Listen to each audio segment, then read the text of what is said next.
Let's talk about the COVID fearmongering that's currently going on in the United Kingdom and doubtless elsewhere, but this has just been the most obvious one because it's everywhere. It's all over the media. It's a constant barrage of, everyone's about to die, everyone's about to die. We're on the cusp of a third wave.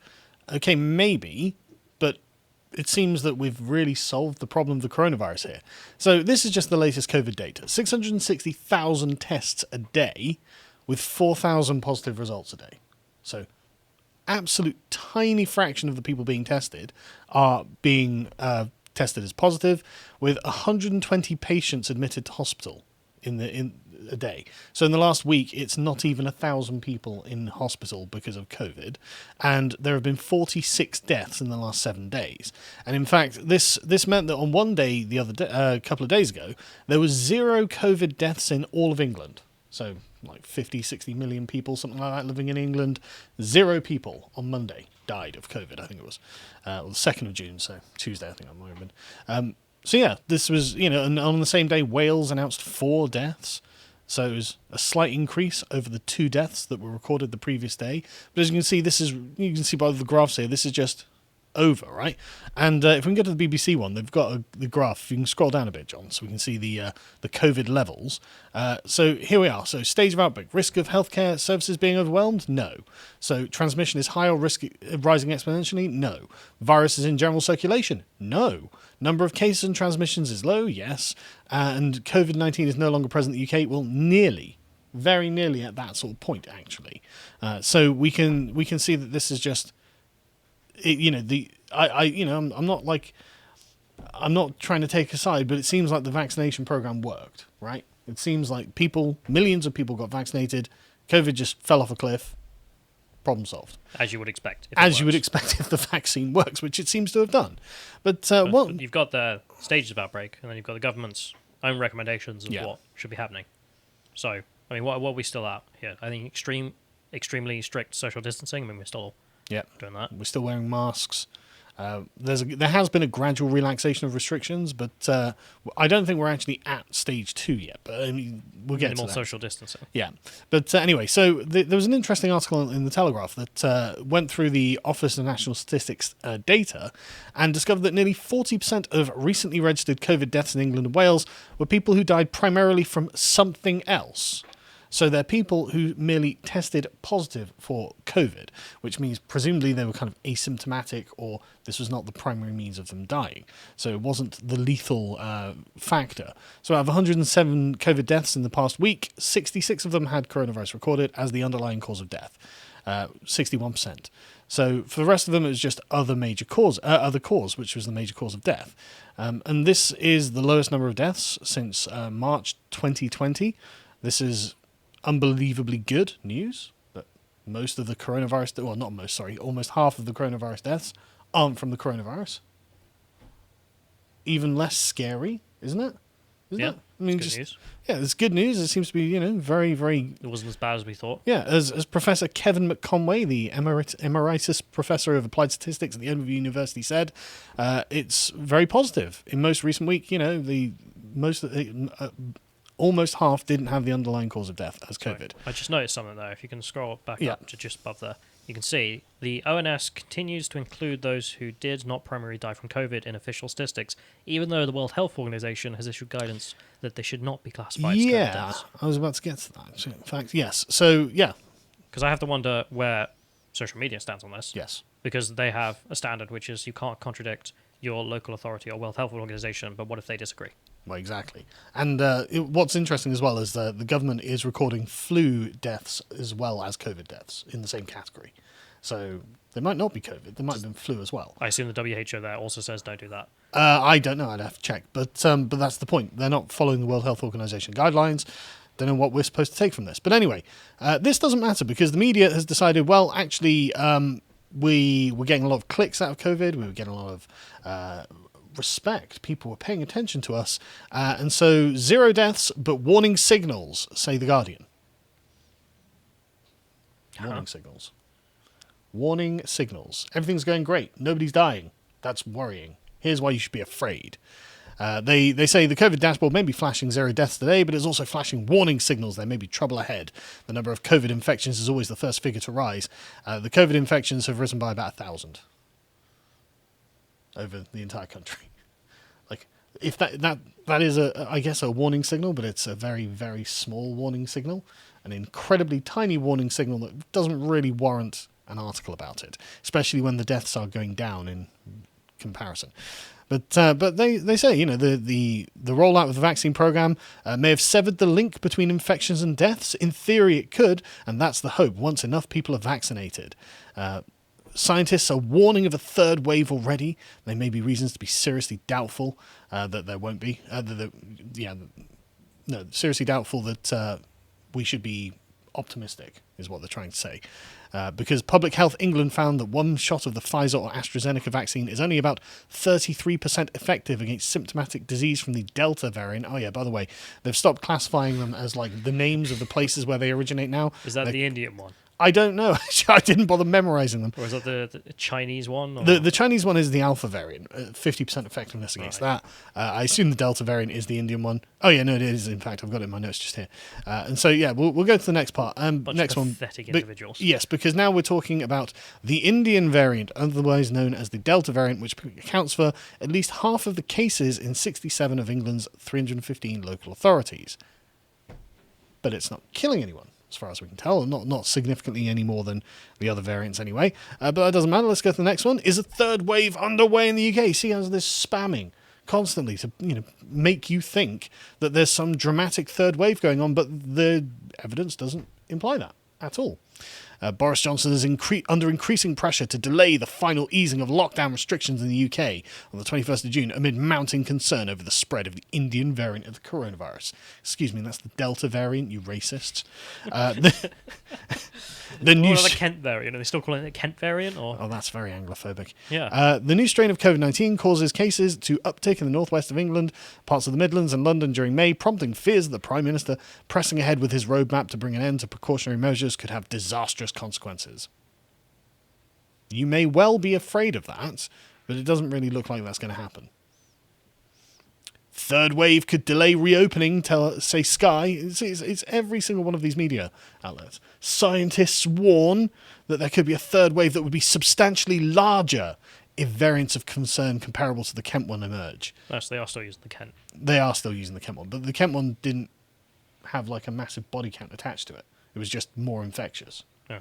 It was no different to the other variants in its lethality, though, as far as we can tell. But a third coronavirus wave could happen in late summer or autumn if the next step out of lockdown continue as planned. Scientists advising the government have warned. Don't care. Just don't care. Modelling by Imperial College London's COVID response team found there could be a small wave of hospital admissions, about 9,000 additional deaths by June 2022, if steps 3 and 4 of the roadmap continue as planned. Okay. That's fine. That seems within reasonable levels of tolerance. Like, the whole point of lockdowns is to not go over NHS capacity. Yes. It's nothing else. It's and not the stop NHS deaths. is way below capacity. But exactly. If they're saying it's a small wave of what would be within NHS capacity, then there's no argument. There's no need to restrict anything. Yeah, this was from the 13th census, still saying Kent. Yes, that's true. They've been doing this for a little while now. But yeah, like I said, 120 patients admitted to hospital. This is just not an issue now. But yeah, anyway, so given the high vaccine uptake, the most deaths are predicted to occur in vaccinated individuals because of imperfect vaccine efficacy. So, you'll be getting your 300th shot of the vaccine by the end of this. Well, it's not 100%, so have another one, because you don't know what else to do. The idea of just living with it, because it's just a part of life now, is, I guess, off the table for people who feel that they have control over everything in the world. Last I saw, we had 55% of this country is vaccinated. Yeah, it is something like that. I'll get to the number of vaccinations. But you think they'd have more pride in this, wouldn't they? Yeah, you would think they'd be like, look how good this is. Yeah. Yeah, because exactly. Britain has conquered the coronavirus. Is the other way of looking at this, or be afraid of what might happen in the future? Yeah, well, that's them. They're constantly afraid of what might happen in the future. And I do think it comes from a position where they literally think they are the masters of the universe. They come from a position where they think, well, I'm a scientist, I've got control over nature, and therefore everything should be in my control. And if I don't have control of it, I'm deeply afraid of it. But anyway, the next one from The Guardian. If a third wave happens, we'll have to remain locked down. Say experts, don't care. Nope. No. Don't care. You literally just said in the other article that it would be a small wave. Yep. Don't care. And then the next one on Sky, we'll have to change the travel list. You don't know where you'll be able to go. Yep. As if anyone knows where they're going at the moment. Yeah, exactly. Like, I mean, I have no idea. Like, the list keeps changing and things keep getting added and removed, and I just don't care. I'm not going to leave. I understand that I'm a prisoner in this country now because you're afraid. I get it. You know, the NHS is under no particular danger. All of the vulnerable people have been vaccinated. Most of the vulnerable people have been vaccinated twice now, but you still live in complete and abject fear. And it's fear, as we can go to the next one, of foreign variants. The Indian variant is apparently spreading more rapidly than the South African or Brazilian variant. Don't care. Scroll down a bit if you want to see the graph, John. Bit more. There was a graph, I thought. Okay. I thought there was a graph, but maybe it's that picture that hasn't loaded. But anyway, the Indian variant apparently came from people travelling from India, and the hilarious response from the left was, "I can't believe Boris Johnson's left the borders open." I can't believe you want closed borders. Carry on. Yeah, that's right. Yes, the WTF? I love the left. Yeah, exactly. Yes. As far as you're concerned, the Indians are diseased, and we should close the borders. Or coronavirus just isn't that big a deal. Now we've conquered it. We've solved the problem. But anyway, yeah. So the Indian variant they think is going to essentially conquer the other coronaviruses in the country because it's just more transmissible. And experts have already said that it's a straight race between the speed of the spread of the variant and the speed at which the UK is vaccinating people. But the UK has vaccinated all of the vulnerable twice. I thought the vaccines worked. You bunch of anti-vaxxers. But anyway, as you can see, the papers the other day were just spamming this crap. If we can get the next one up, John. We can just scroll down and you see all the headlines. And this is the reason this is important, because this is what people see in the newsstand. So they're not necessarily reading the news, but they'll walk past the newsstand and see the headlines. And that is the general impression they'll take away. You glide your eyes over, look at that and go, you know. And so the Telegraph give third world extra jabs to hot variants. But if you go down, you see the left-wing papers. Scroll down a bit more. See, third wave alert from Metro. Thank you. That's responsible. That's the free one as well. Yeah, that's not wild fear-mongering. Scientists demand rethink on June 21st to end lockdown. Don't care. I don't take orders from scientists. You know, what are you talking about? Who gave these people authority? Go get your jabs from the Sun, which I guess, to be honest, is probably the most responsible one at this point. If we can go down, is there another one below? Yeah, Daily Mail. Now end the holiday COVID test ripoff. Okay, good. Daily Mail doing something useful for once.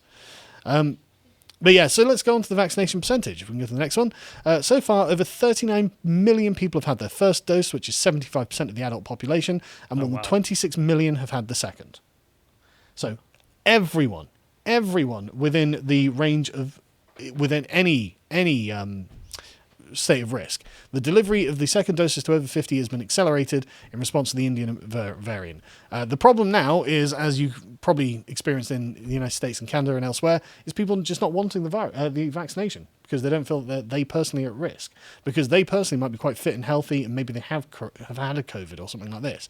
And they're just like, well, I'm just not that bothered about it. It's not going to be a threat to me, so I'm not going to bother getting the vaccine. And that's why you've got Bill de Blasio sitting there going, well, if you get your vaccine, you can have a free McDonald's with it and stuff like that. It's like, really, we're promoting McDonald's now, are we? It was Shake Shack. Oh, sorry, Shake Shack. It's so dumb. It's like the number one thing everyone so suddenly realizes, hang on, like being obese is the worst thing you can have in relation to the coronavirus. Yeah, so what have do we junk do? food. Get the vaccine and have some junk food.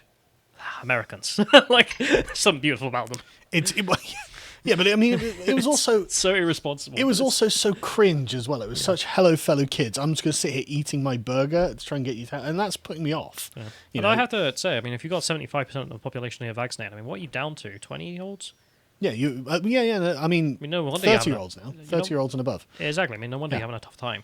Yeah, because they don't need it. They're not at any risk from the coronavirus. There are more risks probably going and driving to the place getting to get the jab than they are from the coronavirus itself. The journey there is probably more dangerous. I don't know the numbers, but if you're, in your 80s, 60s, we've seen the statistics. It's like 20% chance of death, right? Yeah. But you get down to the 20s. It's when you're in your mid 80s, it's 20% chance. Yeah, something like that. Yeah. But when you get down to like your 20s and whatnot, it's 0.001 something. It's like, wow. And the thing is though, the way the problem with looking at statistics and things like this is it gives you a faulty map of reality as well. Because if you go, well, there's if there's a 1% chance that 50-year-olds can die from the coronavirus, like, yes, but who are you? You know, you specifically, are you someone who's fit and healthy and, you know, you've got a good immune system, then you've got a 0% chance, you know? So you can't just be like, but not zero. well, you know what I mean. You know, essentially a 0% chance. But the point is, the chance becomes so negligible, you may as well worry about falling down the stairs or something. That should occupy more of your time because it's more likely to happen to you. Getting struck by lightning becomes more likely to happen to you. And so it's, you know, if you're a healthy person, don't worry about it. And if you're not that healthy, you don't have to be like, you know, an athlete. But anyway, so so an average of more than 350,000 second doses now are being given a day. So good. I guess the vaccine rollout worked. Everything seems to have worked. Unbelievably, this did well, as we've spoken about before. But for some reason, and I think this is down to the hysteria in the media and the hysteria in Westminster, the sort of Westminster bubble hysteria that has been gripped by the fear, and this is being pushed by the media and the scientists, who I think really are acting from a position of this gives us authority, so we don't want to give it up. They've persuaded NHS staff to beg for better protective equipment. Now, I find this amusing because it kind of dovetails in with Fauci going, well, masks don't really stop it from transmitting.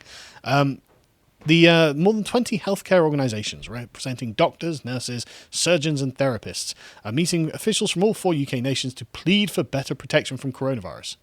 Why? What's the point? No one's dying from it. You're not at risk. Very. But anyway, Are they also asking for better protection from the bubonic plague? Or? No, which is presumably scarier. They say the current guidance on kits leave them vulnerable to infection through the air, particularly new variants, and want better masks that can filter out aerosols carrying the virus. It's not because the NHS staff are dropping like flies. They're not. It's just, I think, out of fear. I think this is all in their heads. All from the media, all from the current environment they're in. When you're in the NHS and you've got these signs all over the place, beware of COVID, beware of COVID, COVID this, COVID that, COVID the other, and that's all they think about. I think it's doing this to them like that. But the government, of course, has to do something, and so they're like, oh, well, maybe we can make vaccinations compulsory to work at the NHS.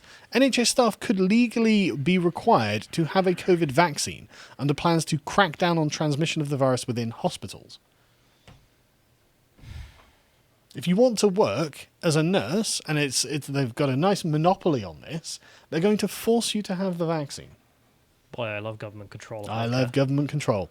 As the government also prepares to press ahead with plans to oblige care home workers to be vaccinated, again, oblige them. Force them. You either get vaccinated or you get fired. Ministers are understood to believe that changing the law to apply the requirement to doctors and nurses as well would save lives. Oh, they believe that, do they? Which lives? Whose lives? 0 people died in England the other day. Lives saved. God damn it, lives saved. Like, this is... Oh, I should have got people dying on the toilet or something, those statistics. How many people a day die in the shower? You know, because I bet it's a couple. I bet it's a couple of people every day slip and fall and crack their head in the shower. Any other disease? Yeah. Well, no. I don't want to even talk about any other disease because apparently, did I skip over that? I think I might have. I must have skipped over it, but right. So, yeah, I did. Right. So, don't worry about getting the link up, John. I'll just read from the Standard. So, at its peak, right, the deaths from COVID at the peak in the second wave in January 29th, 2021, it was 45% of deaths were considered to be primary cause COVID. That is now 1.1% of deaths registered in the week.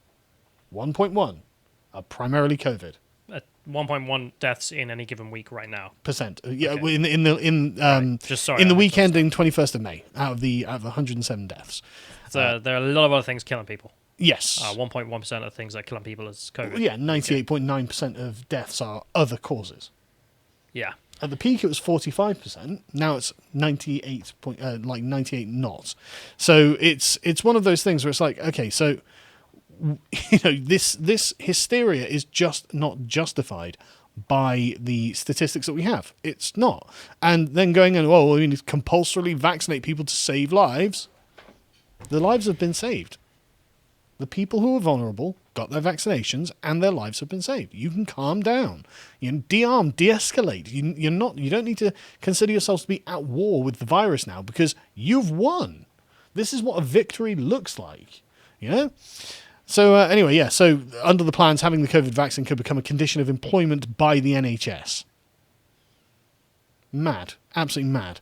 And apparently we hear from YouGov a lot on whether people are in favour of vaccine passports or not. Now, I just want to preface this by saying YouGov is an online polling site, and it means that it gets a huge amount of self-selection. And my wife signs up to this, and she gets some very interesting requests to do polls, but she never gets anything political. And I'm guessing it's because she once did a political one and it wasn't very favourable to the left, frankly. I'm signed up as well. I think most people should sign up because this is what gets put in front of MPs. Yeah. And actually does convince them of things. Yeah. So if we could rate it. Go sign up to it. Go and make sure that you give them the red-pilled answers, and hopefully this will start changing, because apparently 71% of Britons support requiring COVID-19 passports for admission to large events in the UK, with only 20% against banning unvaccinated people from public places. This was a survey of fewer than 2,000 people. Yeah, Again, all self-selected on YouGov, which seems to have a dramatic left-wing bias and sort of like organizational control bias, I guess we can call it. The sort of managerial bias. But just go out with a clipboard and ask that question. You won't get 71%. Exactly. And to be honest with you, I'm tempted for us to do that in town. Just going, are you in favour of mandatory vaccine passports? Yes or no? Or just any vaccine passports. Whatever, however they framed the question, we'll find out and we'll go and ask people. But anyway, yeah, so this is something that YouGov's polls always come out with. Findings from YouGov, one of the UK's largest pollsters, which is founded by a now Conservative vaccine minister, has consistently found in its polls that people in the UK support more and harsher coronavirus lockdown measures. I mean, I don't see it in my daily life. I don't know anyone who's in favour of harsher lockdown measures. I've never met anyone who's like, yeah, oh God, we have to lock down or else. But the polling... You don't see any of the chat online. You don't see it on the media from people calling up. You only see it from pundits. And the sort of like swarm of little Twitter followers that they have. But that's a very, very small self-selected group of people. They're all activists. So just to summarise, I don't think that the current fear of the coronavirus is warranted at all. It seems that the vaccinations have done the job, and there appears to be no particular indications other than a mild, and it's such a mild increase in the raw number of people who are testing positive. I mean, it's less than 5,000 people. So it's such a small number. 0 people died. It's like it's just not justified. And yet they've got to the point where they're like, oh, we're going to have mandatory vaccinations for people and vaccine passports and all this sort of stuff. We need a third lockdown. I mean, that's the worst thing in my There's life. a third wave coming. We need another lockdown. Exactly. The scientists are taking advantage at this point. I can't remember the chap's name, but there was I think it's like High Court Justice who just likes to go on Julie Hartley Brewer and talk about this. And he's absolutely right, because he keeps bringing up, remember what the whole point of the lockdown policy was. Protect the NHS. NHS capacity's going to be overwhelmed, then we'll have unnecessary deaths. Yep. So we'll lock down and we won't get to that point. Yep. And now they're like, yeah, we'll have a rise. It won't overwhelm the NHS, but we still need to lock down. Why? Yeah. What's the argument? 0 people died. Protect lives. Well, we are. 0 people died. You won. Take it. You couldn't get any more successful than 0. You couldn't. I mean, Scotland yesterday had 0 deaths. Give us Scotland. Yeah. Like I just checking through the figures. Like it's literally single digits in England and Wales for the past couple of days, and then on Monday, I think it was, the 0 deaths. It's just like, okay, you've done it. You've won. If you enjoyed this segment from the podcast of the Lotus Eaters, you can watch the full broadcast live every weekday at 1 p.m. UK time on lotuseaters.com.